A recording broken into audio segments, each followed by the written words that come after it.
magandang gabi po sa inyo lahat. Ito yung kapatid, Pastor Ronald Obidos. At isang maganda at mapagpalang gabi po sa inyong lahat. Nawa kayo po ay nasumpungan ng biyaya at kabuti ng ating Diyos sa gabi ito. Sapagkat tayo po ay merong napakagandang programa ngayong gabi. Yan po. At itong programa natin ay medyo special ito. Sapagkat meron po tayong guest. Siya po ay taga Cagayan de Oro. Isa po siyang Kristiyano, isa po siyang Baptist na kabataan. At kanya pong isi-share sa atin yung kanyang concern about sa kanilang mga na-encounter na mga 7-day Adventist doon sa Cagayan de Oro. At marami po siyang tanong sa atin na atin pong sasagutin ngayong gabi. Kaya po, antayin natin po yung ating kapatid. Kanina kasama na po natin siya at parang na offline po siya. At antayin po natin siya ulit. Siya po ay si Brother James, ang kanyang pangalan. Salamat po sa inyo mga kaibigan at dalangin natin na ito pong ating magiging programa ngayong gabi ay maging blessing sa lahat. Okay? Invite natin ulit siya kasi kanina kausap ko na siya. Okay. Hintayin natin siya na makapasok ulit sa ating pong live stream. At salamat. Okay, andyan na pala siya. Alright. Ayun, salamat. Okay, so sa gabing ito, ating pong tawagin ang ating guest na live na magtatanong po sa ating programa ngayon. Walang iba kundi si Brother James Edward Mejia. Siya po ay taga Cagayan de Oro. So, tawagin natin ating kapatid, si Brother James. Magandang gabi sa iyo, Brother James. Po, Pastor. Po sa mga sa programa ng Pastor Ronald Obidos. Amen. Salamat. At ito pong isang magandang pagkakataon po, Brother James, na tayo po ay makapag-usap tungkol sa inyong concern dyan na nabanggit mo nga sa akin kung kaya't ikaw naman ay timing dahil ikaw ay nag-request na sana po ay magkaroon ka ng bahagi dito sa ating programa, question and answer, timing. Kagabi ko lang nabasa yung mensahe at ito nga po talagang niloob ng Panginoon, God willing talaga na tayo po ay magkausap ngayong gabi. So, siguro, Brother James, siguro pakilala ko ng konti tungkol sa iyong background at sa iyong ministry. Sa iyong background, kung taga-saan ka ngayon at ano po ang iyong concern sa gabi ito. Sige pa, Brother James. Thank you, Pastor. Good evening po once again sa ating sulit na sa kay Pastor Ronald. Una po, gusto kong mag-apologize kasi yung aking pagkatagalog ay ang Visayas minister. So medyo yung aking pronunciations po ng mga words ng Filipino ay hindi ganun not as accurate as that of the Tagalog. Pero yun po, ako si James Mejia. I am from Cebu, born and raised po dito sa Cagayan de Oro. And I actually raised in a Christian family. I got saved. So my mom, it was my mom who shared the gospel of the Lord Jesus Christ. At the age of 8, grade 2 ako nun. Timing nga po, sir, kasi nag-aaral ako nun sa Delmar SDA, kung familiar po kayo dun. Delmar SDA Elementary School. Nung elementary? Yes po, doon po ako nag-elementary po eh. And I didn't find any wrong teachings naman po sa kanila kasi hindi naman po nila tinuturo sa mga school nila. Very generic po yung Bible subjects po namin. Very generic po talaga yung discussions. And yun, I got saved when I was in grade 2. Eventually, when I finished college, I went to the Bible school for 2 years. May Word of Life Bible Institute Philippines sa Palawan, Laguna. After that, dati pa active na ako as a church member sa church namin. I love to participate po sa mga church ministries, to study God's Word, to invest in books that pertains to God's Word. And nung ako'y nag-pursue ng further studies sa secular, tapos nag-pandemic, doon na ang dami kong naririnig. First time ko pong marinig po kasi yung programa na yung pag-aralan natin Sir Johnson. Oh, okay. Yung pala una mo napakinggan. Yes po. Doon na kasi ang una, akala ko hindi siya parang okay naman yun, una kong pinakinggan. But sa speaking episodes, doon na.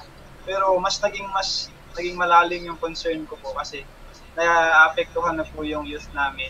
And hindi lang yun, yung youth ng congregation ng kaibigan kong pastor.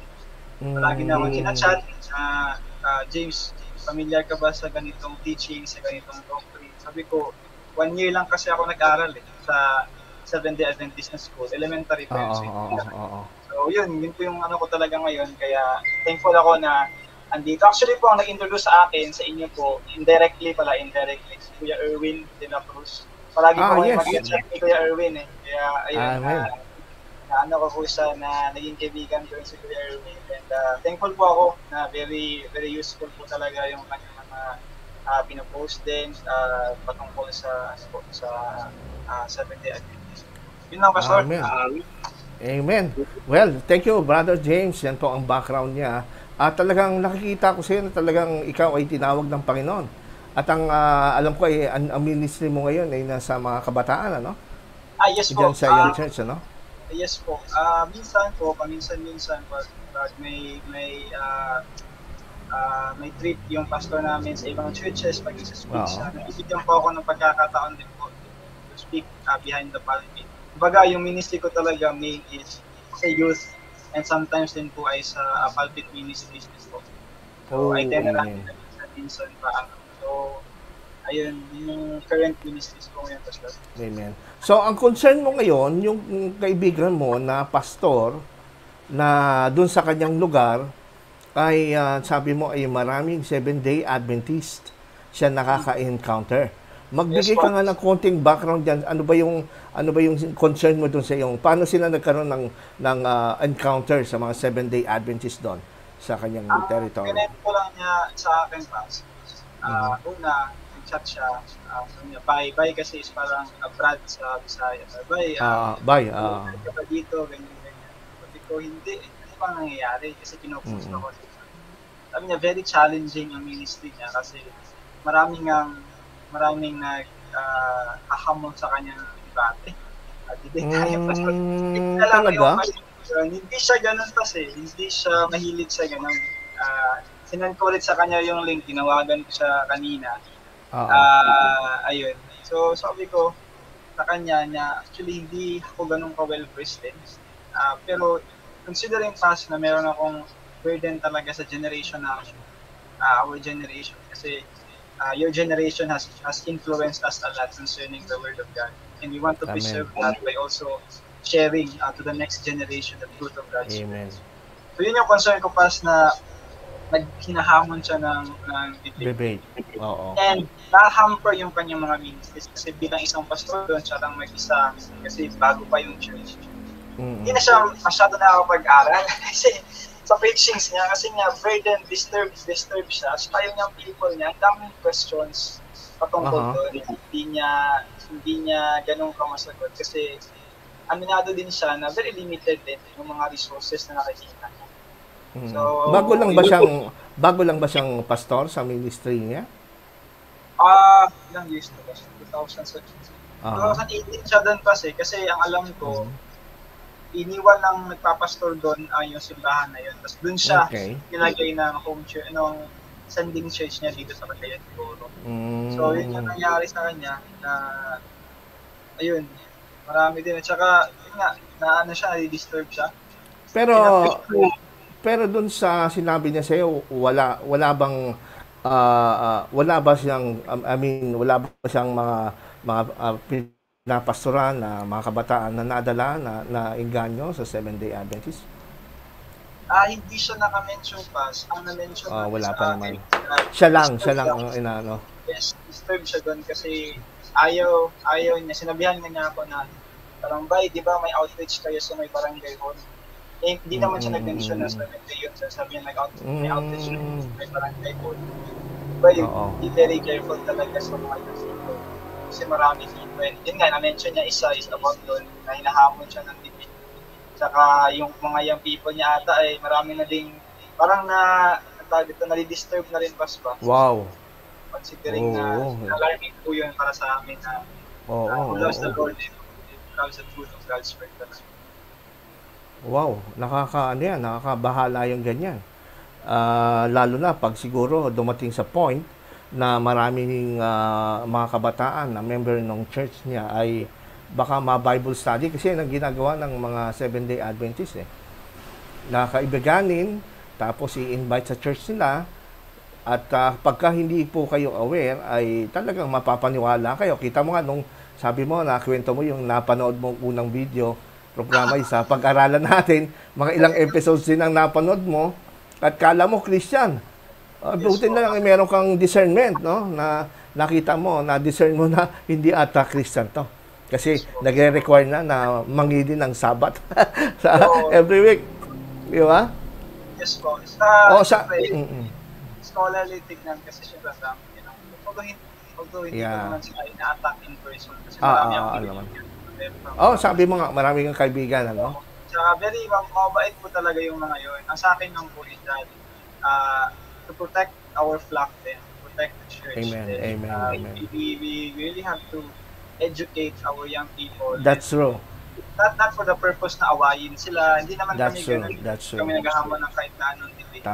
Tama yan.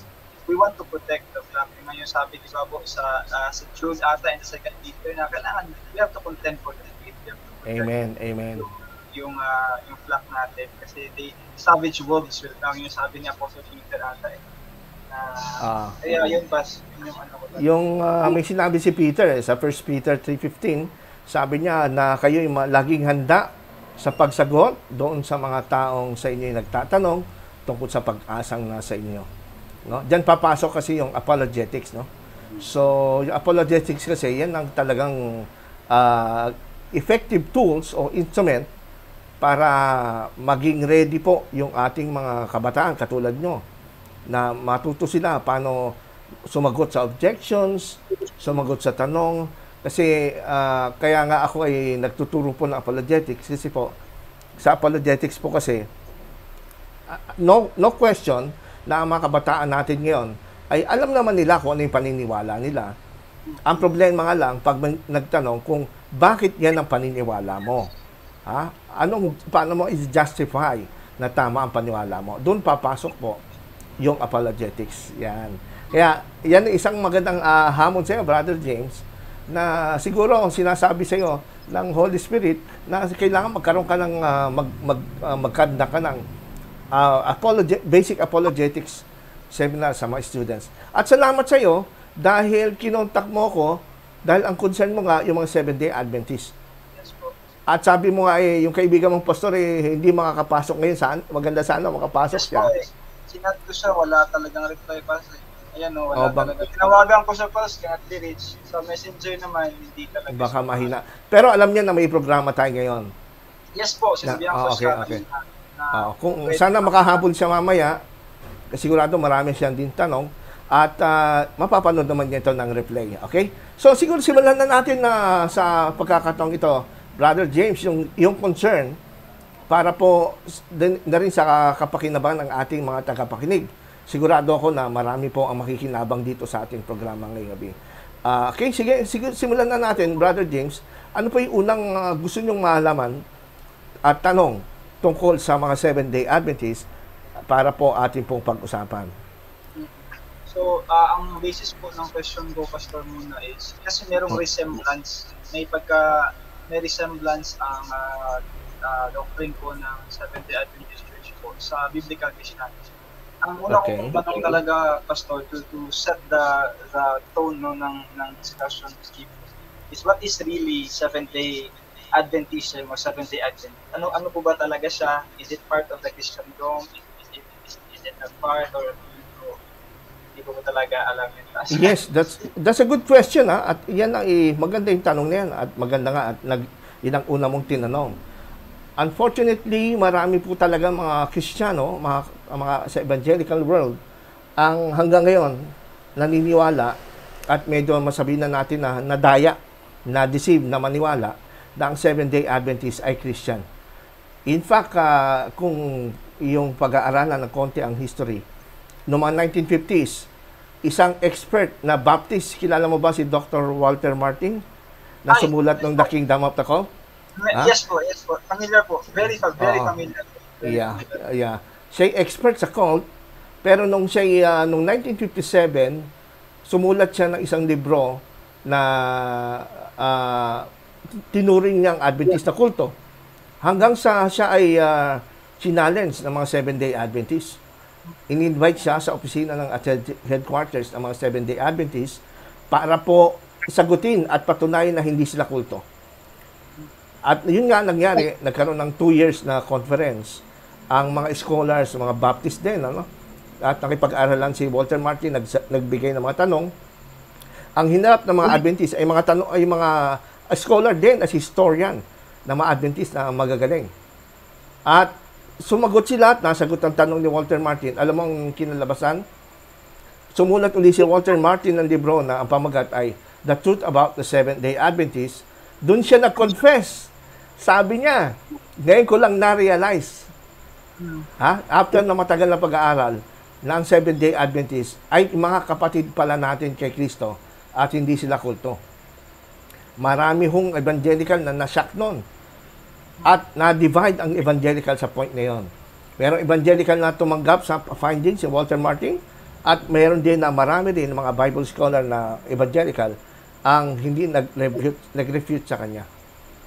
Bandang huli, bago mamatay si Walter Martin noong 1989, doon niya na-realize na nadaya siya ng Seventh-day Adventist. Kasi yung hinirap na kausap ni Seventh-day Adventist na mga scholar na humarap kay Walter Martin, talagang sinadya nila na gumamit ng mga term na commonly ginagamit ng mga evangelical, Yes. like for example, we are also justified, we are also saved by grace through faith. No, we believe in the Bible alone, so the Scriptura. We believe that we are saved through faith in Christ alone. Doon siya nadaya, doon siya na-deceive. At maging sa Seventh-day Adventist, na-divide din. Kasi marami din na nagsabi na itong mga leaders nila, dinaya nila si Walter Martin. Kaya hanggang ngayon, divided ang Seventh-day Adventist doon sa bagay niyan.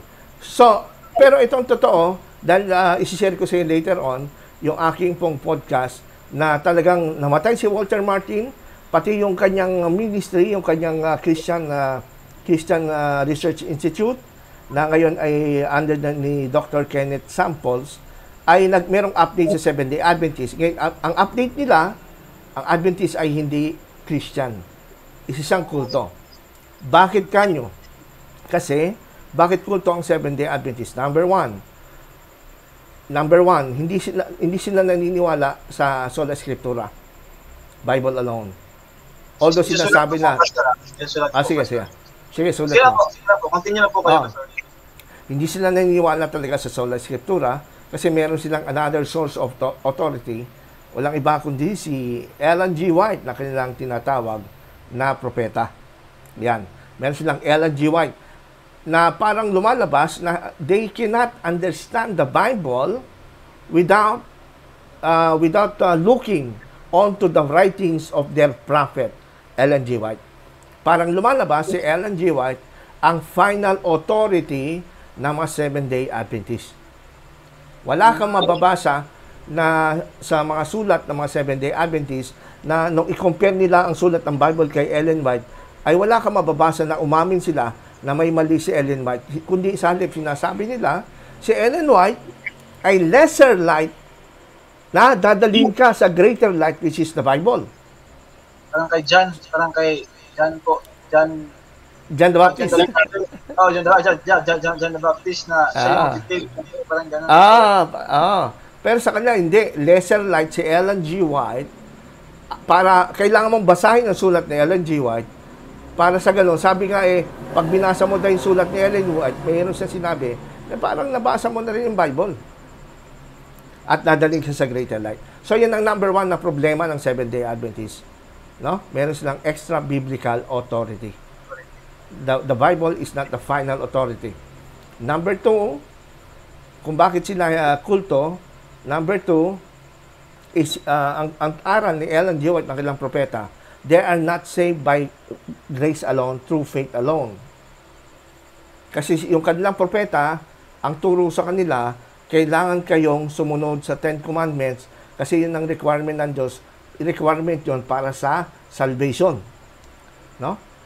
To be exact, dun sa sinabi ni Ellen White, at para hindi tayo sabihin na tayo nagbibintang, kung bakit kulto sila, ay dahil, ang sabi ni Ellen White ay siguro, tingnan natin kung ma-share natin dito, mga kapatid.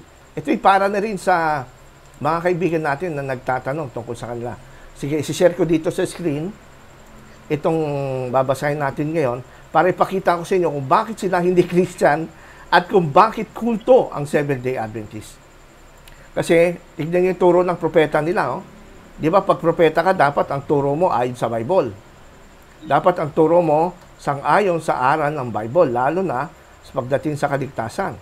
Pero tignan mo, sabi ni Ellen White, sa kanilang magazine, The Review and Herald, sabi dito ng kanilang propeta, obedience to the law of the Ten Commandments is the condition of salvation. This is God's positive requirement. O, biruin mo. Sa iyo, Brother James, pag binasa mo yan, masasabi mo ba na ito'y salita ng isang evangelical Christian? Well, definitely not talaga, Pastor. Kasi unang-una, very clear ang sabi ng ating Panginoon. Again, this is not to attack them, but just a mere comment on the statement on the kasi niya na, yun nga, salvation is, ano yun, plus, Paul, plus nga ulit. Ito. Sila mismo nagsabi. Ayan, oh. Obedience to the law of the Ten Commandments is a condition of salvation. Very, ano po talaga, very clear sa salita ng Panginoon, especially sa book of John, na the only condition for salvation is faith. Amen. When di ba, naalala nga natin pa sa John chapter 3, when Nicodemus approached Christ. He approached Christ during the night kasi ayaw niya makita ng mga Pharisees. Kasama niyang Pharisees. And sabi ng Panginoon sa kanya, tinanong niya, how can I be born again? Hindi naman ako pwedeng pumasok dun sa sabi niya, essentially, sabi niya, have faith in Christ. Have faith in me. Sabi nga sa John 3:16, very famous verse. Yes, man. For God so loved the world that He gave His only begotten Son, whosoever believes, yun lang talaga, whosoever believes in Him, shall not perish but have everlasting life. And meron pong sinabi si Apostle Paul dyan, yung defense niya of the gospel sa book of Galatians, na justification is by faith. Wala. It's not you started it by grace. It is by grace during your salvation and by grace up until the consummation or culmination of your salvation. So, amen. Based on sa statement talaga nun ba, ako masabi ko talaga, it's not Christianity, it's not biblical Christianity ko talaga. Amen. Ingatan din natin na huwag tayo basta-basta maniniwala sa mga Seventh-day Adventist sa modern times na ito. Kasi, nung ito ay i-publish ko dito sa internet, na ito pala ang aral ni Ellen White, maraming nagulat dito sa sinabi. Hindi na akalain na ito pala ang aral ng kanilang propeta. Samantalang ang mga Seventh-day Adventist ngayon, kaya Brother James, sabi mo parang napaniwala ka nila, para silang pseudo-Christian din, kasi they are using Bible terms na ginagamit natin mga Christians, but they interpret it differently.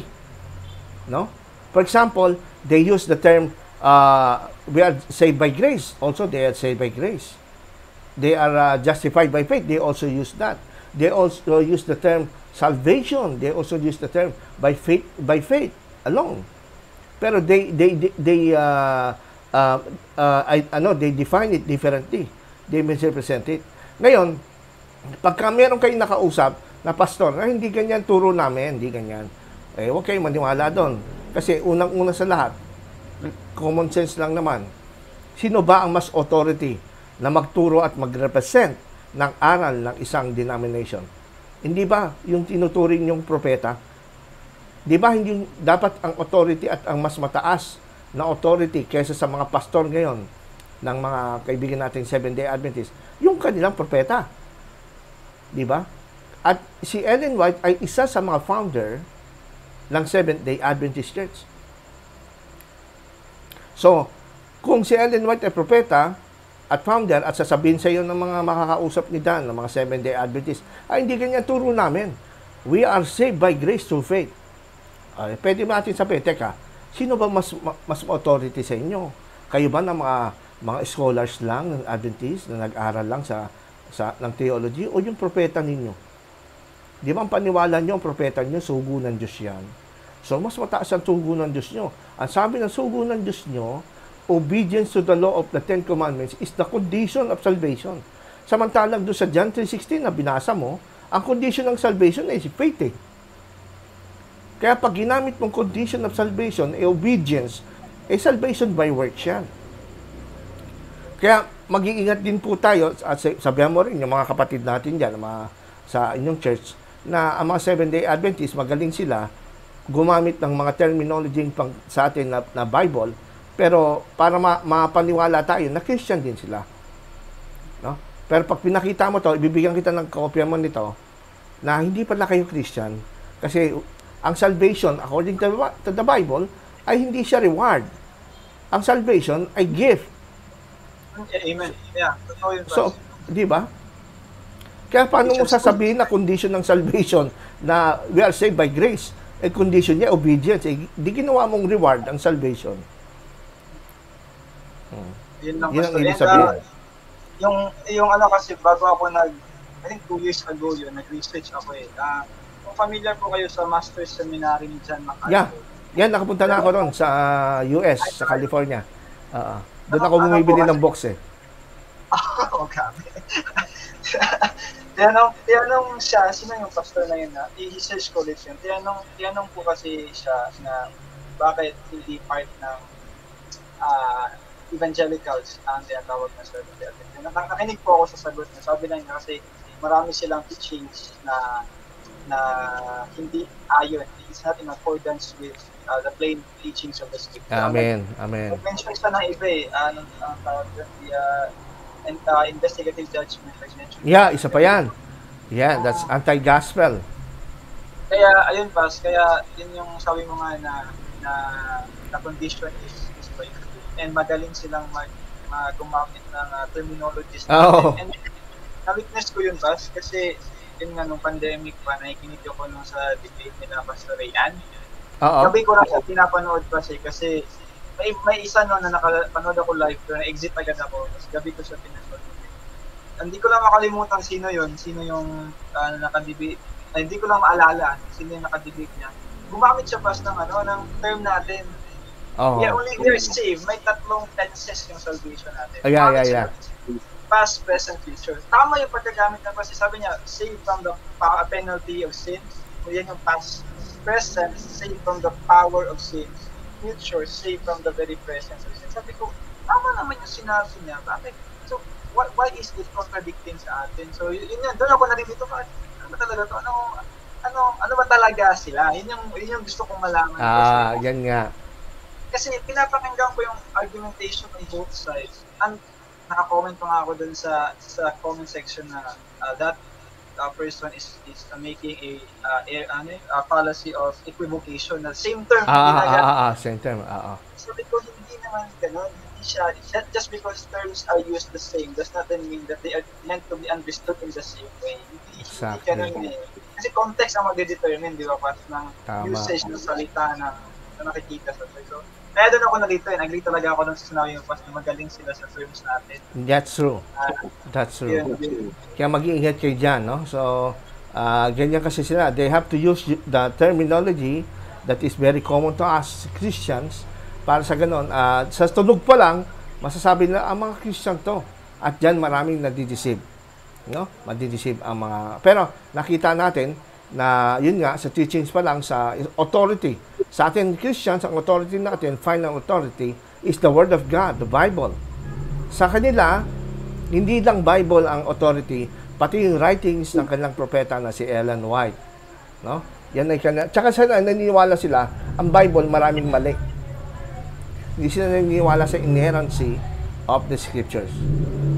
Ito pa. Ang Jesus Christ... sige. So, if naniniwala po sila na maraming mali ang Scripture, bakit po nila ginagamit to defend? Kasi kung ako if I were to be very objective po sa kanila, kung ako ay part nila and I am in a discussion with a person of another faith, I will not use the Bible. Kasi I believe that it contains many errors. So yung tanong ko pa, bakit nila ginagamit doon ng Bible to defend their stance po? Well, dati kasi, ang mga Adventists, pinag-aralan ko kasi ang history ng Seventh-day Adventists. That's why I collect their books, no? Para hindi ako masabi nag-iimbento lang.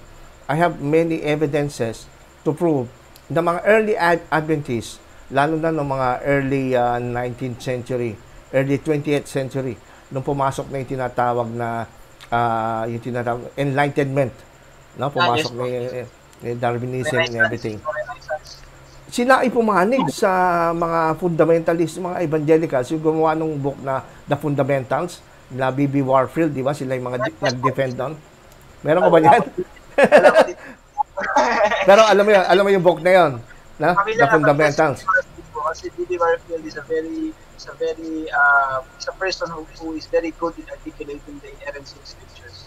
Amen. Amen. Oo. Now, yung mga Adventists, apektado rin sa nangyaring enlightenment na yun. Lalo na yung book ni Darwin, yung evolution, no? Marami kasi ang naghanap na ng marami daw nakita daw na mali sa Bible, hindi daw consistent sa science ang Bible and everything. So, pumanig ang Adventist sa inerrancy. Na kahit sa science, kahit sa mga topics outside the topic of spiritual things, theology, kahit sa science, history, ay walang mali ang Bible. Yun kasi ang definition ng inerrancy. Pero, nung mga pagdating ng mga 1970s, kapatid, maraming mga Seventh-day Adventist scholars din na nag-dig in further into the study of Ellen White's writings. Nakita rin nila na maraming mali pala si Ellen White sa kanyang sinulat.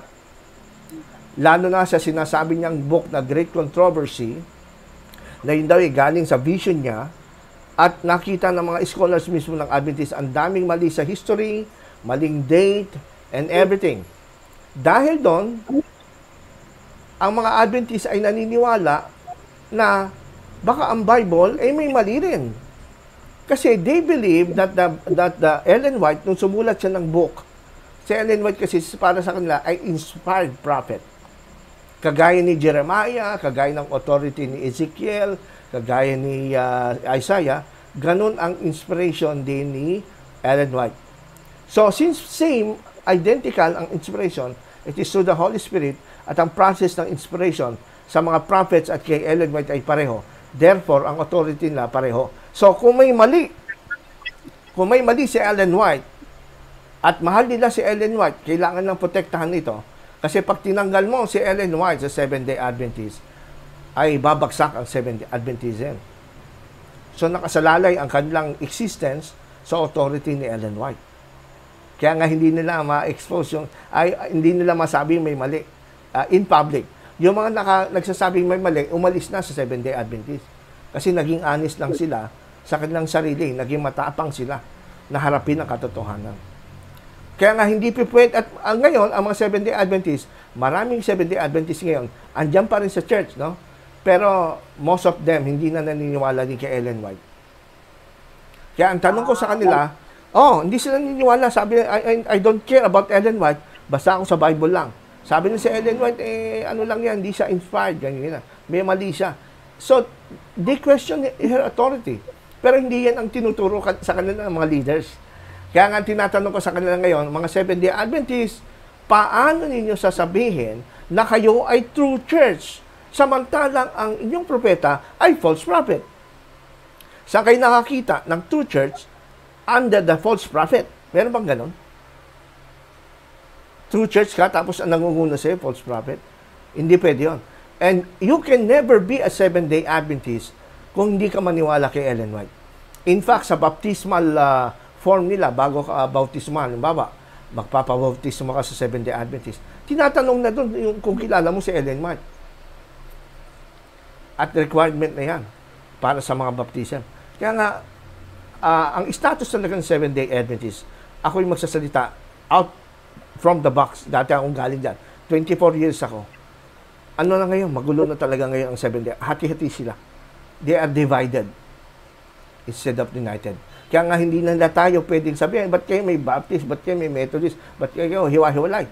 Ang totoo niyan, ayun ang concept ng church sa Bible. The church is not the denomination, but the people of God in those different local denominations.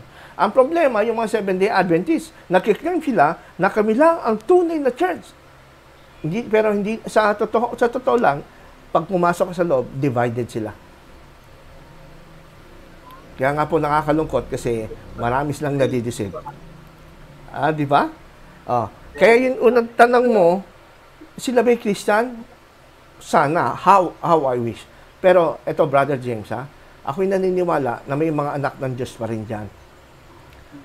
May mga anak ng Diyos dyan na balang araw, pag sila ay sumunod willingly to the leading of the Holy Spirit, lalabas din sila dyan.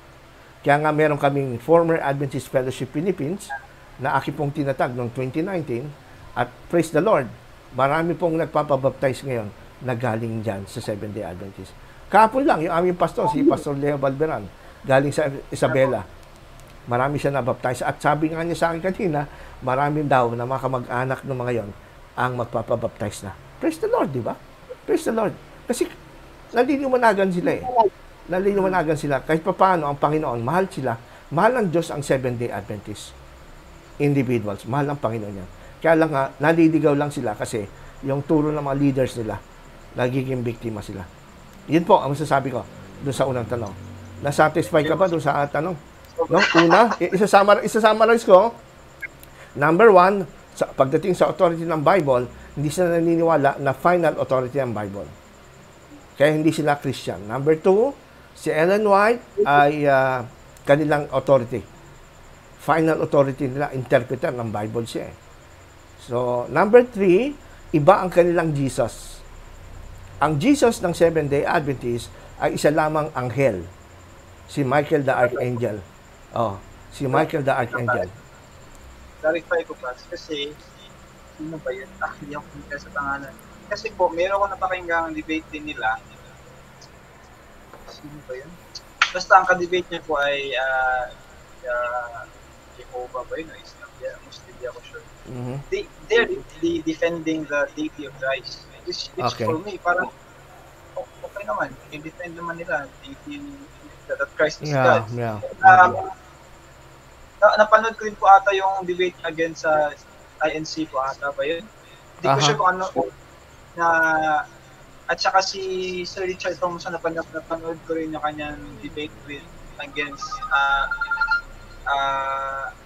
doon nga sa sa INC ventilasyon. INC po, maayos naman yung pagkakaalap. Totoo naman. Orthodox ang kanyang sinabi. Yes po, very biblical, very consistent po sa turo talaga ng Biblia patungkol sa person and work of Jesus Christ. So, kaya nagulat po ako, Doc, na sinabi niyo yun kasi parang shocking sa akin. Shocking din po yun sa akin na parang talaga? Di ko That's true. Actually, yung mga sinasabi ko sa iyo, marami ring Adventist ang hindi nakakaalam niyan. Nalaman lang nila yan nung labas ko sa podcast. Si Ellen White naniniwala si Jesus Christ, literal na anghel. Kasi meron siyang isang vision, nakita niya si Jesus, in-invite siya, umakyat sa langit, at sabi ka doon, at ako'y lumipad. Kasama, habang lumilipad ay may pakpak si Jesus, at ako'y nilipad sa Holy City. Biruin mo, Jesus Christ may pakpak. Anong writing po yung past? Nasa early writings. Nasa early writings yun. Nasa early writings yun. Bibigyan kita ng kopya ng aking episode na yon. At ibang Jesus talaga ang tinuturo ni Ellen White. At iba rin pangatlo, iba yung concept niya ng Trinity. Ang Trinity ni Ellen White ay katulad, identical sa Trinity ng Mormons. Tritheism. Yung parang tritheism na hiwalay. Magkakahiwalay. Yes po. Tatlong individual. Ang pagiging isa lang daw nila, yung pagiging one nila, ay hindi sa essence, but unity in purpose lang. But in essence, as one God, hindi sila ganon. Ayan din ang turo ni Ellen White. At yan din ang turo ng Seventh-day Adventist ngayon. Kaya mag-iingat po kayo sa ating mga viewers, sa mga Seventh-day Adventists na nagde-defend ng Trinity, ay hindi po yun talagang stand ng kanilang propeta. Pero masasabi natin, para fair naman tayo, salamat dun sa mga Seventh-day Adventists na nagde-defend ng Orthodox doctrine of the Trinity. Pero it doesn't make the Seventh-day Adventist Church as a true church.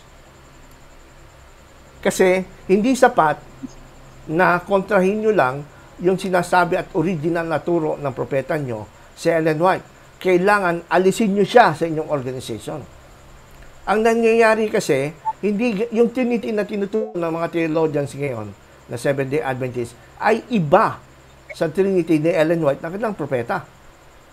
But until now, naniniwala sila si Ellen White ay propeta. Bakit iniiba nila ang Trinity na tinuturo ni Ellen White? But yung mga debater ng mga Seventh-day Adventists ngayon, sa YouTube, ang presentation nila evangelical, orthodox, kagaya natin. Di ba? Pero kung ikaw hindi, yan ang problema sa mga Seventh-day Adventists ngayon. Iniiba nila yung turo talaga. Although, I commend them for that. I commend them. Why? Kasi lumalabas doon na dinidiscard nila yung aral ni Ellen White tungkol sa tritheism. I commend the Seventh-day Adventists. But hindi enough yun.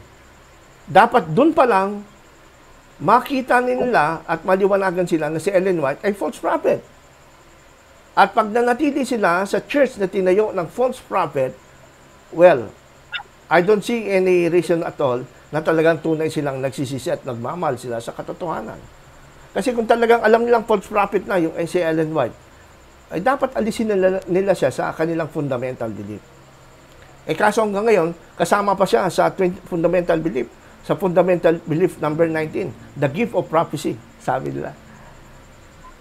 Kaya confused, kaya kung maging Adventist ka, kawawa ka. Kawawa ka. You will be confused at mawawala sa iyo ang eternal life. At mawawala ang assurance of salvation sa iyo. Magiging salvation by works ka. Kaya nga kasi kaya ako nahihirapan na parang mag-distinguish talaga sila. Kasi yun nga, they use the same vocabulary, the same terminology pala na ginagamit natin. And ako, I have nothing against pag sinabi nila na yun nga, yung debate na how can you say Jesus is God? One of the strongest declaration talaga na Jesus God is even God the Father in the book of Hebrews chapter 1, nagsabi ang God the Father Jesus Christ na He is God. So, I said, tama, totoo. Tapos nung sinabi ni Thomas, my Lord and my God, ginamit yun eh. Nakalimutan ko lang kung sino. Sabi ko, okay naman, tama naman yung kanya. Tama, yes. Sabi ko, bakit kaya? Kaya doon ako na narinig ko, Pastor, and thank you for really, nanonood pala yung pastor kong kaibigan, tapos may mabagal lang daw talaga yung internet. Baka mag-chat siya ngayon kung anong itatanong. Sige lang, oo. Sige lang. Baka ano ba yung ibang tanong mo? Doon tayo sa second question mo, kapatid. Sige po. Ayun, although na-discuss niyo po ito kanina, pastor, pero siguro mas maganda na i-ano ko na rin sige. Okay lang. Ito. Ayan. How is it different from biblical Christianity na discuss niyo na po yun because na po. Siguro po ito number 3 ko na question. Is it a cult and why? Or would you consider it as a cult? And ano po ba yung kulto? So gusto ko lang kung talagang what is a cult and why is Seventh-day Adventism belongs to that category? Po siguro yung marami kasing definition ng cult, no? Ang word na cult, actually hindi naman masama talaga siya, yung basic meaning niya. Cult kasi, pag tinignan mo sa Latin, yun ang practice ng worship. Tawag doon cult. Pero as time goes by, nag-evolve ang salitang yan at nagkaroon ng maraming definition. At isa sa mga negative definition ngayon na ina-adapt natin sa mga kulto, na alam natin, ibig sabihin kulto, ibig sabihin hindi siya, ang kanyang turo, hindi orthodox, hindi biblical. Pangalawa, mas sinusunod niya ang interpretation ng leaders at mga human founders ng kanilang religion rather than the interpretation of the Bible itself. No? Parang mas nagiging authority nila ngayon ay yung sinasabi at interpretation ng leader nila kaysa kung anong sinasabi ng salita ng Diyos, the Word of God. Kasi we believe as evangelical, as Christian, na ang Bible interprets itself. Yeah. And it is sufficient, no? Final na yun. Kahit na meron tayong kinikilala ng mga Christian, mga church fathers, mga Apostles' Creed, Nicene Creed, at yung mga church councils, we believe on their useful ang mga yan. Pero hindi sila authority kasi nagkakamali sila eh. It is only the Word of God, the Bible, is the only one who is infallible and inerrant. Kasi why? Kasi inspired siya eh. Kaya siya talaga ang final authority natin. Pag sinabi inspired by God, sabi nga, theopneustos, ibig sabihin, God breathed. So, whatever word na mababasa mo sa Bible, yun po yung lumabas sa hininga ng Diyos. God breathed. Yun ay product ng hininga ng Diyos through the Holy Spirit. No? Kaya tinatawag natin ang Bible Word of God. Kaya final siya. Samantalang ang sulat ni Ellen White, sabi ng mga Adventist, inspired din yan. Kung inspired, bakit napakaraming contradiction? Maraming mali at may false prophecy pa si Ellen White. At gumagamit pa siya ng mga instrumento, mga mangkukulam, mga witchcraft para makipag-ugnay kay Jesus. Kaya ito sana maging eye-opener din sa mga Adventist na kaibigan natin yun na nakikinig. So yun, kulto, in a sense, that they follow their human leader or founder as their final authority to understand the Bible. That's it. Kaya naging kulto sila. At hindi lang Bible ang kanilang authority. Mas authority pa nga yung kanilang leader. Kasi, ang pinaniniwalaan ng final authority ang leader nila, si Ellen White, kasi siya nag-i-interpret para sa kanila. At syempre, kung ikaw nag-i-interpret at na-interpret mo ang Bible, ay di mas mataas ka sa Bible. Di ba? Mas mataas ka sa Bible. Kasi yung Bible pala, hindi mo maintindihan eh. Yung pala, kailangan pumunta ka pa doon kay Ellen White para maintindihan mo. Di mas mataas ka sa Bible. So, di ba? Hindi nangyayari sa iba. Ayaw ko lang mag-name pastor ito. Hindi nangyayari sa iba naman ng mga... That's true. Ayaw ko mag-name pero parang same sila ng essence. Kasi yes. Ang nangyari, traffic namin si ganito. Nagbigay sa kanyang Panginoon. Tapos diba, ganun. So, yeah. And siguro sa third ko na yes. Ano ko lang ayun nasagot naman po to kayo ng what teachings or beliefs do they hold that make them different from us? Yeah. So authority pa lang. Authority pa lang, bagsak na sila.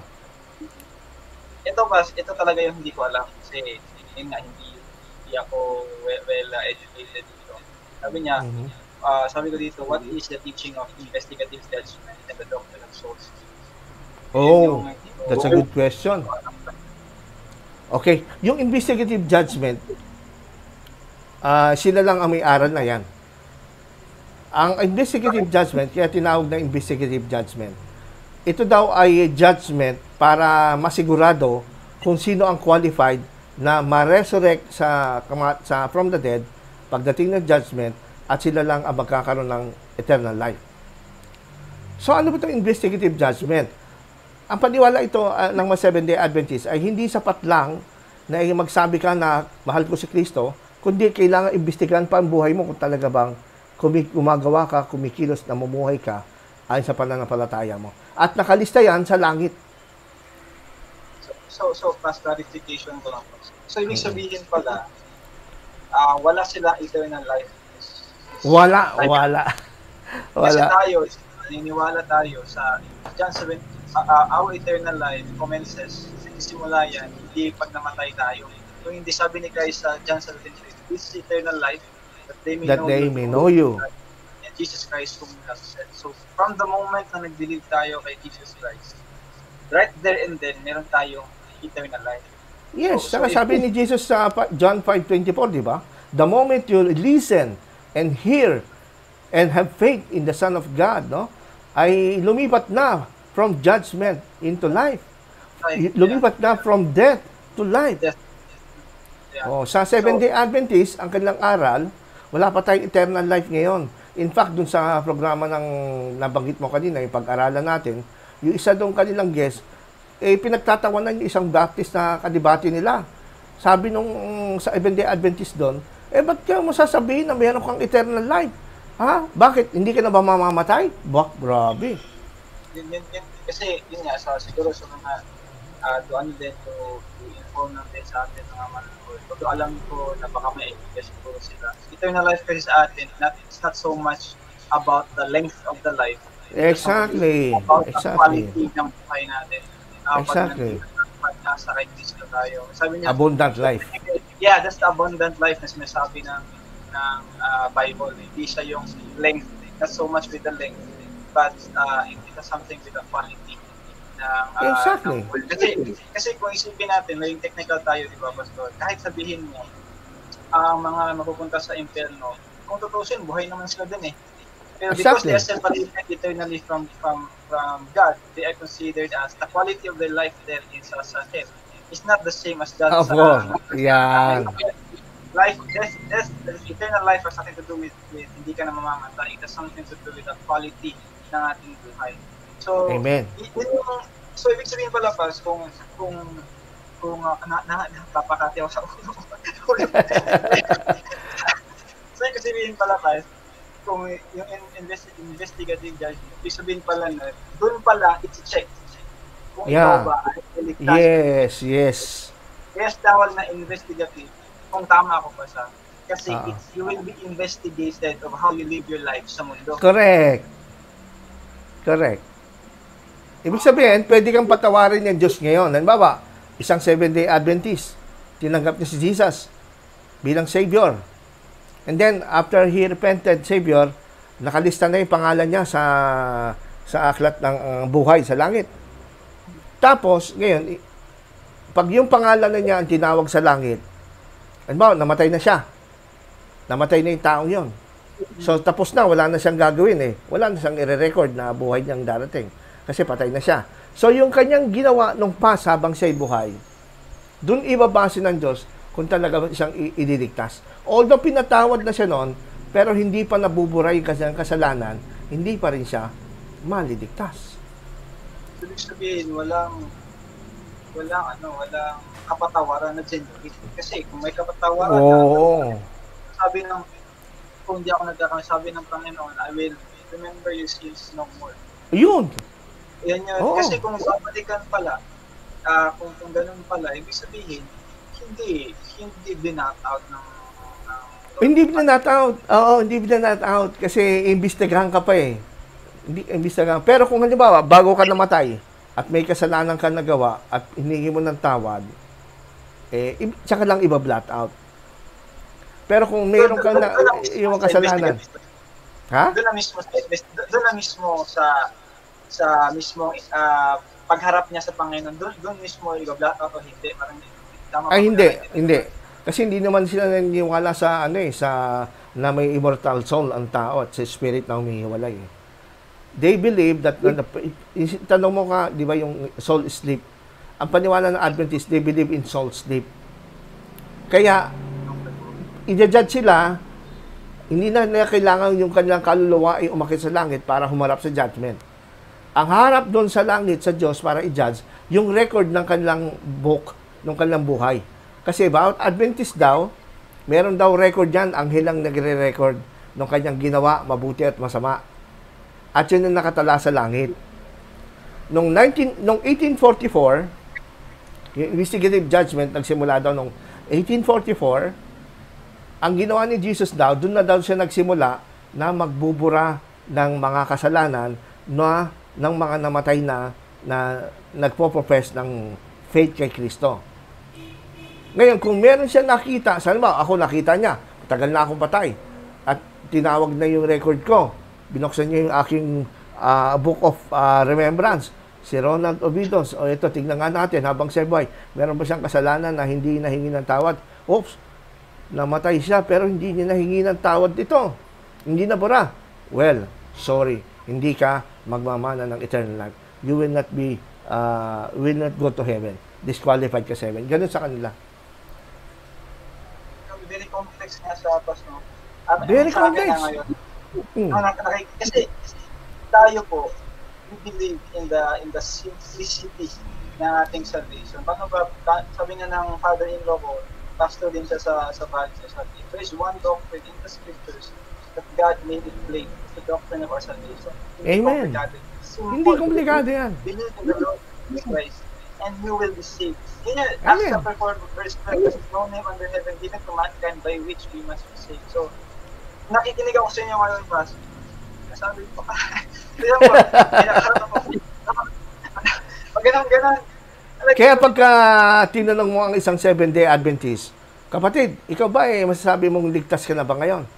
Hindi pa ho sigurado. Wala silang assurance. Bakit? Kasi meron pang investigative judgments sa langit Maaring meron ka kasalanan na hindi napatawad, hindi mo hiningi ng tawad, doon ka sisingilin. Yari ka. Kaya, outside the Bible, yung ganong doctrine outside the Bible, hindi compatible sa gospel. Sa gospel, sabi ni Jesus ulit sa John 5:24 na binanggit natin, ang sinumang nakinig sa akin sumampalataya ay wala nang hatol sa kanya. Wala na sa hatol, kundi siya lumipat na sa buhay. Di ba? At siya ay lumipat na mula sa kamatayan tungo sa buhay. Di ba? Insert ko lang. Yung sinabi niya na hindi talaga siya. Kasi last week ata yun, nanood ako ng former Adventist fellowship nyo. At hindi ko na alam kung ano yun. Tapos kayo dalawa ata yun ni Pastor Valderan Question and answer. Yes, so, tapos may anong po kayo, kung hindi ko maalala kung sino siya kasi hindi naman nakita nyo pa. Very categorical yung question niya po doon Masasabi mo ba na ligtas ka and bakit? Ganun ako yung nagka-question. Kasi sabi ko, titignan ko yung sagot. Kasi ako tatanungin ako, are you really saved? Then how can you show na saved? Because I believe in the finished work and person. Amen. Simple lang. Walang iba, ganun kasimple lang yan. Ano ginawa ng Panginoon? I don't know, hindi ako Panginoon. I'm not obligated to explain, neither is the Lord obligated to explain. So, sabi ng isa doon, yung nakausap niya, ang daming... Actually, Seven-day Adventist yun, umattend doon sa aming conference. Kasi ang sinasabi ng mga Adventist kasi ganito. Ito maganda to pag may nakausap ka na Adventist. Sinasabi nila, kami yung mga Seven-day Adventist, sumusunod kami sa Ten Commandments, ino-obey namin yan, kasi saved na kami. Hindi kami umo-obey ng Ten Commandments para ma-save. Kasi di ba yun ang sinasabi natin? Hindi mo na kailangan 10 Commandments para ma-save. Ganon sila. So kami, sinusunod namin ang 10 Commandments kasi save na kami. Parang Israel noon. Sila yung niligtas ni Moses sa Egypt bago ibigay yung 10 Commandments. So ligtas na sila bago ibigay, which is tama naman. Yes. Kaya tinanong ko yung Adventist na yun na nagtanong doon sa conference. Okay, so sinabi mo, sumusunod ka sa 10 Commandments dahil ligtas ka. Tanong ko sa'yo, ikaw ba, pag tinanong kita, ligtas ka na ba? Masasigurado mong ligtas ka? Pag ikaw ba'y namatay, sigurado kang ligtas ka? Sabi niya, sinisikap ko pa lang. Nako, sabi niya. Di ba? Inasabi niya. Ang sagot na talaga na. Ako ba siguro parang... di ba? Kasi baka magalit pero very parang very encouraging sa akin na you have to say the truth because the truth hurts. Correct. Sabi mo, ay, kapatid, hindi ka pa talaga naligtas. Sabi ko, grabe ang tapang ni Bas. Hindi, totoo naman kasi kung hindi ka pa pala sigurado kung ligtas ka ngayon, di hindi ka makakasunod sa 10 Commandments. Sabi mo kasi, kaya namin sinusunod ang 10 Commandments kasi ligtas na kami. Nung tinanong ko siya, paano mo na sigurado ligtas ka? Hindi pa pala sigurado. Ba't ka sumusunod sa 10 Commandments? Therefore, ang 10 Commandments sa inyo ay requirement sa salvation para ka maligtas. Yun ang hindi na madideny. Kaya sa atin, tinatanong ako ng mga kaibigan ko from hindi sa Adventist, sa mga Adventist, sabi nila, so if good works will not save you, then why do good works? Ang sagot ko naman, simple lang, because I am saved. I don't do it for my salvation, I do it because I am saved. Kumbaga, for example, bakit ka nagtuturo? Para maging teacher ka? Hindi, nagtuturo ka kasi teacher ka. Guess mo yung logic ko, Mabas? Tama. Nagtuturo kasi teacher teacher ka. Hindi ka nagtuturo para maging isa kang teacher. Mali eh. You are just living the very identity you were given. Kung teacher ka, magturo ka kasi teacher ka eh. Teacher ka. Yeah, generally, you will not find hindi pwedeng magtuturo ka para maging teacher. Yes, tama. Ikaw, di ba? Ganun.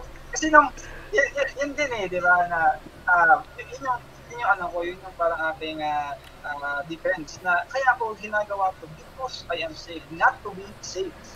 Mali yung ano, this is just a manifestation ng isang taong kasi ito yung dapat namin gawin. Does that mean na perfect namin gawin? Hindi nagkakasala kami. Again, we are forgiven by virtue of the blood of Jesus Christ. Amen. Kaya yung Seventh-day Adventist na yun, na nagtanong naman, hindi naman siya na-open sa akin, natuwa pa nga siya. At sabi ko, I will pray for you, no? Kasi sana yung naging tanong mo, naging sagot ko, ay makonvict ka ng Holy Spirit. Ma-realize mo na kailangan mo talaga maligtas. Kasi yung sinasabi nila, kami ligtas na, bago kami sumunod sa 10. Salita lang talaga yun, actually. Salita lang ng Seventh-day Adventist. Para malusutan nila yung tanong. Malusutan nila yung tanong na sila ay hindi legalistic. Pero pag tinanong mo, paano ka naligtas, hindi sila sigurado. Kaya pala, kasi dati pa, may kaklase. Merong pumapasok dito sa atin si Pastor Gold. Siya ba yun, Pastor Gold? Siya, Pastor. Sige, pasok natin siya. Pastor Gold. Ayan. Nakakaya na po lang kanya. Oo nga. Nakakaya na po lang kanyang ng internet po. Pasok natin si Pastor Gold. Pastor Gold. Baka nakakaya na ng internet. Pero wala siyang video eh. Tingnan natin yung mic niya. Pero wala siyang video. Kasi may binasa, ito pala yung concern, pinaka-concern niya, pas if I may read lang pas habang Sige po. Sige po. Ano niya. Sabi niya dito po, tatagalogin ko na lang, Pastor, kasi Bisaya yung sabi niya, kahapon meron tumawag sa akin, isang leader ko sa church. I mean, I presume is a youth leader, sabi niya. Youth leader ko sa church. Meron daw mga Adventist pumupunta doon sa area kung saan ako nagmi-ministry. And it's the 6th day kahapon and it's the 6th day yesterday of their indoctrination. Sabi niya, most of the people in that community, sa community na yun, they join doon dahil nagbibigay ng bigas at 500 piso. Sabi niya dito sa akin, yun yung aking concern sa Sitio Tambo ngayon, kasi nagmi-minister din po kasi siya sa mga surrenderies po natin doon. Sa area na yun. So yun yung concern niya na may maraming pumupunta doon. And sa akin naman, Pastor, ito naman yung ano ko na if I were to evangelize, alam kong may church na doon, it would be pastorally unethical for me para tunin sila in a way na kasi di ba, kung gusto natin evangelism ako, hindi ako yung parang compelling na forceful na ito gagawin, magbibigay, ganyan. I think it's an ethics, issue of pastoral ethics din. Kaya, yun yung concern niya talaga. Yun yung sabi niya. Sabi din niya ngayon sa akin, Pastor, talagang medyo mahina talaga ang internet. Oo nga, sayang. Sige lang, try mo lang. Ayun. So, yun yung concern niya doon ngayon, Pastor. Kahapon, ika-6th day na daw nila na mag-indoctrinate. And considering na ministeran niya po yun, yung mga tao. So, ayan, isa talaga yun, Pastor. So, ayun, wala tuloy tayo sa ayun, pero sige lang. Yun yung ano. Sige, try mo lang pumasok, Pastor. Sige, meron bang question? Sige, proceed ka na. Sa question, sige. Pwede explain po yung soul sleep. Ano po yung yes, ang soul sleep. Hindi sila naniniwala na tinatawag nating body and spirit. Para sa kanila, yung sinasabing soul, ito rin ating katawan. Walang, pag namatay ka, walang umihiwalay na conscious, immortal soul. Wala yon. So, we are merely, tayo mismo ang soul, sabi ng mga Adventist. Kaya pag namatay ang isang Adventist, nilibing sa lupa, andun lang siya sa lupa. Walang entity na lumalabas sa katawan niyang kaluluwa o spirit na conscious na humaharap sa Diyos. Kundi, soul sleep. natutulog lang siya sa libingan until the second coming of Jesus. Pag si Jesus daw ay bumalik na, tsaka lang siya daw magigising. Babangon mula sa kamatayan. Tsaka niya lang maaalala na patay na pala siya. At paggising niya, parang hindi niya namalayan na lumipas na mahabang panahon mula nung siya namatay. So, paggising niya, parang fresh pa lang. Naalala pa niya yung last day na nung buhay siya, kung ano yung kanyang nasa isip. Ganon ang soul sleep. Na, that is not biblical. Alam natin, hindi biblical yan. Kasi si Paul, sinasabi niya, na to die is gain. To die is gain. Eh, paano naging gain yung pagtulog? Kasi kasama niya, Yes. kasi nakasama niya si Jesus Christ. Kaya Amen. siya may yun sa kanya. Kasi, yun nga yung sabi niya, to be absent in the body is to be present with With the Lord. Yun eh. Tsaka sabi ni Jesus Matthew 10:28, di ba? Huwag kayo matakot sa pumapatay sa kaluluwa, sa katawan. Ngunit hindi makakapatay ng kaluluwa. Ang katakutan nyo, yung makakapatay kapwa ng kaluluwa at espiritu. Pag sinabing kapwa of both, the soul and the spirit, dalawang magkaibang entity yun. Di ba? Distinguish. Kaya nga sa Revelation may nakita si John doon na mga kaluluwa nasa ilalim ng altar Di ba? Na sumisigaw, Panginoon, hanggang kailan nyo ipaghihiganti? Sabi ni John, mga kaluluwa nasa ilalim ng altar, sa langit yun. Sino nakita niya? Kung hindi yun yung soul. Grabe, Pas. Very informative. Siguro, Pas, ito yung pinaka-last ko siguro ng question. Sige. How can we, what is your advice po, siguro specifically sa kaibigan ko na hindi maka-join kasi kayo na yung... Oo nga, sayang. Sagal. Ano po yung advice niyo po na sa pag-defend ng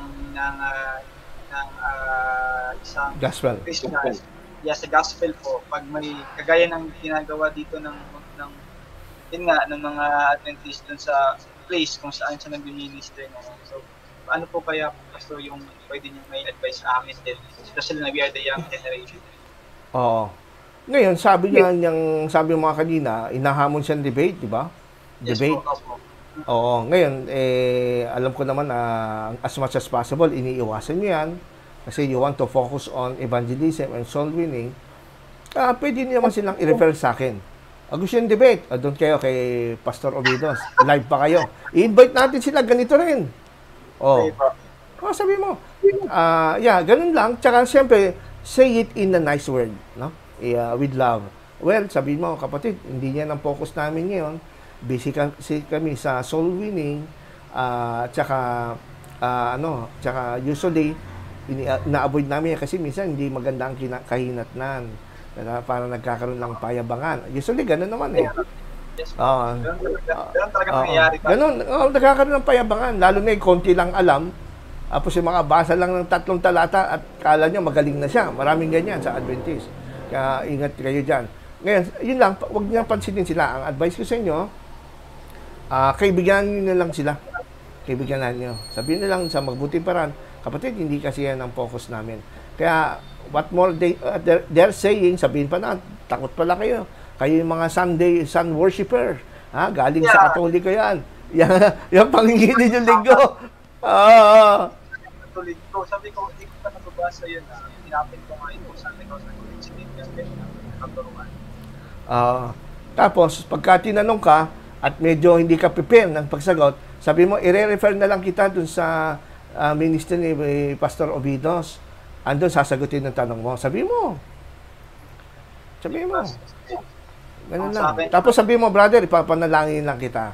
Ganun. Magandang good vibes ba? Mag-iwan ka ng good vibes kaysa hatred. Kasi, ganun. Tapos, thank you talaga sa, alam ko, busy ko kayo talaga sa podcast niya every week. Nag-chat one time sa akin si Kuya Erwin na tawag nito na baka pwede ako yung maging guest mo. Busy po ako nun sa araw ko kasi sabi ko, hindi ako naka-chat sa iyo agad yun. Sa baka ito na talaga yun kasi yun nga, si Pastor Goldie dito, inaano siya na parang Minsan siguro, isama mo dyan sa lugar mo, sa Pastor Gold. Para, Pwede.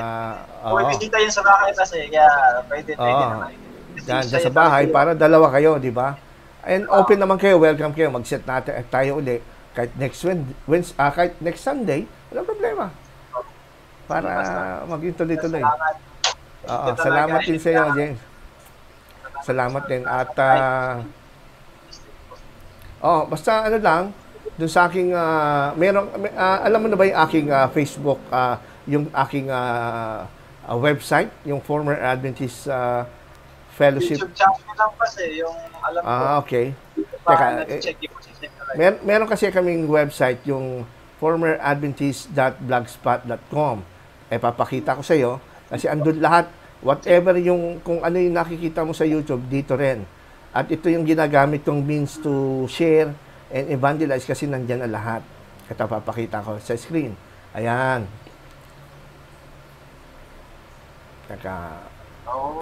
Ayan, yan yun. Former Adventist Fellowship Philippines. Andyan po ito. Actually, itong ating live ngayon, pag click ng mga subscriber, meron tayong visitors na 28,000 na. 269. Pag click nila ito, mapapanood ka nila. Tapos, andito yung mga articles, yung mga video ko. At dito sa labels, andito yung mga kung gusto mo about the Ten Commandments. At may tanong sa'yo, yung mga Adventist dyan, tinanong ka, pwede ka rin mag-research dito, ayan, about the Ten Commandments, ano yung mga sagot ko dyan, ano yung mga video. Halimbawa, tungkol sa investigative judgment, immortality of the soul, pinindot mo tong index nito, ayan, kung ano yung sagot ng ating programa. 10 common questions about death and afterlife and everything. Mga tanong tungkol sa Sabat, pindutin mo lang yung Sabat. Ayan. Kaya ayan, makakatulong to. So, ito po ay formeradventistph.blogspot.com. Yan po ang ating website. Oo. At yan, isi-share ko dito sa iyong isi-share ko sa iyong sa ating chat, no? Sa Messenger. At i-share mo rin to kay Pastor Gold para in case na may tanong sa kanya, sabi mo, andyan na, para siyang, encyclopedia o para siyang dictionary. Kung ano yung tanong mo sa Sabat, investigative judgment, andyan na. Pero mas maganda nga kung makasama natin siya next week. Makasama natin siya. Sabihan mo siya, para dyan na lang kayo sa bahay, maanaya mo, para makilala pa rin natin siya. Okay? Sinare ko sa messenger mo yung ating website. Okay? Salamat po. Salamat, Brother James. I'm looking forward din sa time na makita natin at sana minsan ma-share mo naman kung sakaling dumating ang point of time na talagang nagkaroon kayo ng sharing at Bible sharing. Wala namang masama. Sabihin mo, pwede naman kami makapag-dialogue or mag-share pero huwag tayong magdidebate. Ayan. Ang napansin ko rin po kasi iniiwasan ko yun. They are sometimes they're very sarcastic ba? Yes. I know, parang hindi ka sanay sa ganun. Actually, gusto ko yung tinatawag na natin na meaningful discussion. Meaningful, yes. Friendly dialogue. Meron naman ganun. Yun yung appreciate ko kasi nung nanood ako ng debate niya sa Sola Scriptura. Catholic. Although ang tawag nito, disagree talaga ako kay Sir, yung kanyang stand. But I commend him na talagang hindi siya pastos ba? Hindi siya pastos sa pagsasalita niya, hindi siya edukado. Very edukado siya. And yung sabi nga niya na parang I don't intend to caricature yung stand ni Doc Roland. Very respectful sa debater and doon ko makikita na if I were to debate siguro, ganong that's idea. Yung bastusan sa internet. Kaya nga ngayon pinipili ko na yung ang daming naghahamon sa akin debate. In fact, kanina nga ang daming nagme-message sa akin, sinasabi ko, pasensya na.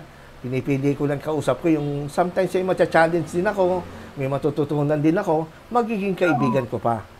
Kasi madalas yung mga sarcastic, konti lang kaalaman, kala nila marunong na sila.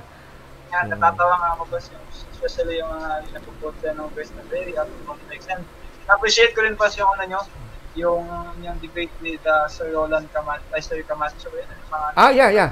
Si Ferdinand Camacho. yeah, very, nanood ako nun, very, ano siya, very, very light, very, Oo, hindi nakaka-tense. Tsaka hindi bastusan, kasi unang-una, Yes. you represent Jesus Christ. Christ never, Correct. Disrespect. yeah, the gospel with, by caricaturing, by, parang Oo. sabi ko, does not, this is not a characterization of Christianity talaga. So, Paz, thank you. Amen. Salamat din. So, At sorry, salamat sa... hindi yan. At yan nga po ang gusto ko na mag-guest sa atin yung ating mga viewer. Kung kayo po, mga viewers namin, gusto nyo mag-guest, ay kayo po ay welcome po mag-guest gaya ng ginawa ng ating kapatid na Brother James. Binabati natin itong si Brother Ken pala. Brother James, no? Sabi niya, good evening po. Doc, saktong-sakto ang topic. Sabi niya. Ito si Brother Ken ay dating Adventist din, taga Palawan. Ngayon ay Christian na siya. Napaka-double standard po talaga ng doktrina nila. No? Just like a previous discussion po namin, kahit na pinagpakitaan nga ng inconsistencies and failed prophecies ni Ellen G. White, gina-justify pa rin. Yes, kasi nga, they are blinded. No? They are blinded. Kaya lang, siyempre, pag bulag ang isang tao sa literal na bulag, gusto niya makakita, di ba? Siyempre, pag bulag, gusto ko makakita. Kaya lang minsan, sa spiritual na paraan, maraming bulag sa katotohanan, they just want to stay blind. No? Parang, sila yung mga bulag na ayaw nang makakita. Pero, still, umaasa tayo na mahal din sila ng Panginoon and we are continue to pray for them. Continue to love them also and to show the example of Jesus. Para sa ganon. Sabi nga, sa Ephesians, di ba? Speak the truth in love. Di ba? Hindi pwedeng truth lang na walang love. Hindi pwedeng love lang na walang truth. Di ba? Pagka love lang, walang truth, kahit ano, pwede nang ibigin, no? Pag truth lang, na-offend naman yung tao, walang love. So, yun ang ating purpose ngayon at ginagawa sa ating programa. No? Speak truth with love. Okay? So, brother, salamat na marami sa iyo. So, siguro magpe-pray tayo sa closing na ating programa ngayong gabi. Ipagpe-pray po kita at yung inyong ministry doon. Okay? Let's bow our head. Heavenly Father, salamat po sa amin pong gabi na pag-aaral na ito. Salamat po sa inyong presensya at pakikisama ng banal na Espiritu. Sinamahan niyo kami ni Brother James at ang kanyang kaibigang pastor na si Pastor Gold na may concern sa kanyang church sa CDO na ginugulo ng mga kaibigan naming Adventist. At alam po namin, Panginoon, may purpose kayo doon. Hindi namin alam, baka sila nilalapit nyo sa kanila upang makapakinig ng gospel. And I pray for these people sapagkat marami na rin po nang open ng mind ng mga mahal naming mga Seventh-day Adventists na nakakapakinig ng tunay na ebanghelyo, na tunay na pag-ibig ng Diyos sa kanila. At sana maunawaan nila na ang kaligtasan ay sa pamamagitan lamang ng biyaya, hindi sa pagsunod ng Ten Commandments. I pray, Lord, at thank you po sa ministry ni Brother James, sa kanyang mga hinahawakan na youth ministry, sa kanilang church, at ganoon din kay Pastor Gold. Pagpalain niyo po sila, at lalo nitong kapatid namin ito, si Brother James. Kanya pong passion sa paglilingkod at pag-aalaga sa mga kapatiran, ay bigyan niyo po siya ng more wisdom and becoming more humble para sa ganun makita ang image ni Jesus sa kanya. At doon pa lang ay sapat na para makita nila ang kapangyarihan ng gospel sa buhay ng aming mga kapatid nito. Salamat, Panginoon, sa gabing ito, sa paggabay sa aming programa. In Jesus' name we pray. Amen. And amen. Alright, thank you, Brother James. At muli tayo nagpapaalam sa ating mga kaibigan. Salamat na marami po. Pagpalain po kayo ngayon. At kung kayo po yung mga questions, ay magtanong lang po kayo at sasagutin natin sa susunod. Brother James, welcome po ulit kayo. Kung makapunta kayo next Sunday, ay atin pong paunahan kayo. Okay, God bless at salamat po sa inyo lahat. Bye-bye. God bless.